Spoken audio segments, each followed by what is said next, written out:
Hi, I am going to show you a couple of no-dig methods today. I got this little patch of very compacted soil.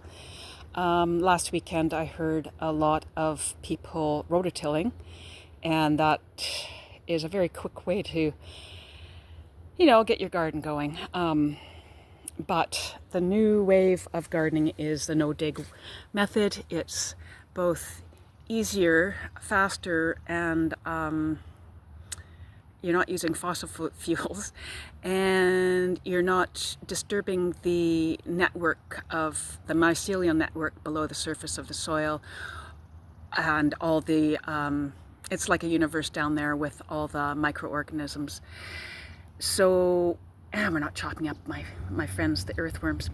So I'm going to show you two methods that I have kind of made a hybrid thing. I'm not broad forking anymore, but I still, which Morag likes to do, but I do like her idea of nurturing the earth first and then preparing the garden on top. Charles's is more straightforward, and I think maybe better for, keeping the slugs down, because he doesn't put any mulch on top, which I guess the slugs kind of like to hide in. So, I'm going to show you the two, and you can decide which one you like best. Morag is the woman who gardens and digs with bare feet, and Charles is a little more scientific. So check out their websites, or their YouTube videos on this, and you'll see a little bit more detailed. I'm going to show you a micro example of the two styles, and I'll probably go over to my actual garden bed and show you when you don't have weeds to deal with. Okay, so I'm going to put this down here, and we'll see how this goes. All right. Okay, so Morag wants us to just lift the soil a little bit. Aerates it, and it's creating little portals where our next step is going to come in handy. So the next step is to I've made a compost tea out of some of what we call dynamic accumulators. I've got nettle and dandelion and dock in here, and a little bit of, I don't think I did put comfrey in, so we're just going to give that to the soil, and we're going to toss just some weedy debris and stuff on there, some clippings from the garden. I've got a few of the comfrey leaves in here because they're full of nutrients and minerals brought up from the depths, from their tap roots. So here we've given it food. People use the liquid, she uses the liquid from her worm farm, coffee grounds, all kinds of things, whatever you have. And then we're going to put on top, I'm just going to use a little bit because I've only got a little bit here, but we put on top here some good compost, and my compost is not a haunt compost, so there's likely still seeds that are viable in here. So that's one reason I like Morag's thing, because right now she uses paper, usually 10 layers of paper. I'm just going to use a shopping bag, and it's like 3 layers thick, and I'm putting that on top there. It's wet, and I'm going to wet it a little bit more. Actually, let's wet underneath, soak that in, get that a little bit of squirt. Then we're going to throw some mulch on top. Okay, and that is a simplified version of Morag Gamble's style.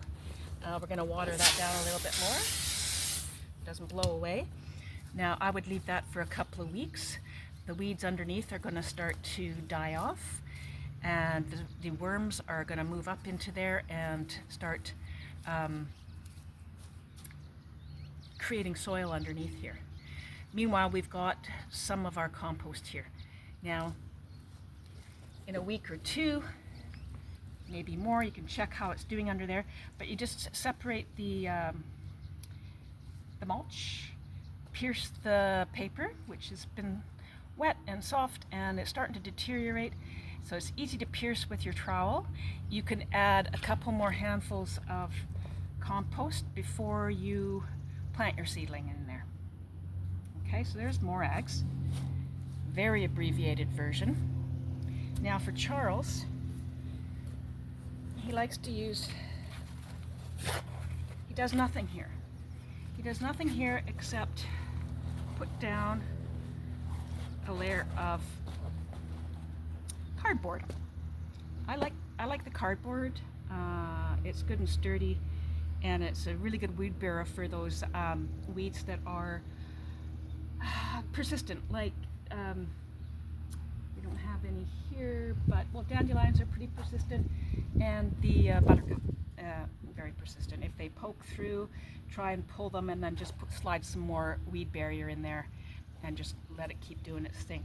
Now Charles, what he's going to do is simply pour 6 inches of compost right on top here, and he's an excellent composter. So his is hot compost. There are no seeds. So if you can get professionally done compost, which I've got here, plus I've got bunny manure, which may or probably has seeds in it, but so that's about 6 inches deep. And Charles is saying, just dig your holes and put your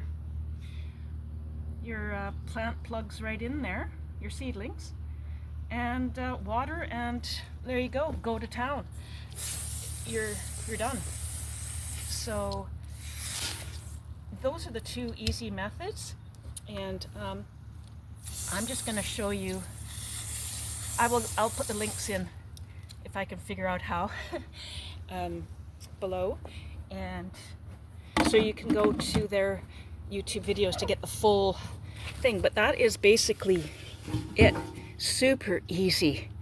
Of course, that's a micro area. It's going to take you longer in a proper sized garden bed. But now let's just head over to my garden over here. Now this is my screened compost, and it's beautiful and light and fluffy. I'm really happy with it. So with Morag's method, I probably need still a weed barrier because it's not a hot compost. I didn't really measure the temperature, but it's gone through the winter, and it looks really good right now, but I think it's probably full of weed seeds. So if we put our barrier, which should be wet, here, and then put that straw mulch on top, wetted the whole thing down, and wait a little bit, and then I can just dig, cut with my trowel a line and plant right into that. And if there's a few weeds that make it up, good for them, I'll pull them. But yeah, pretty easy peasy. So there you go. Thanks for watching.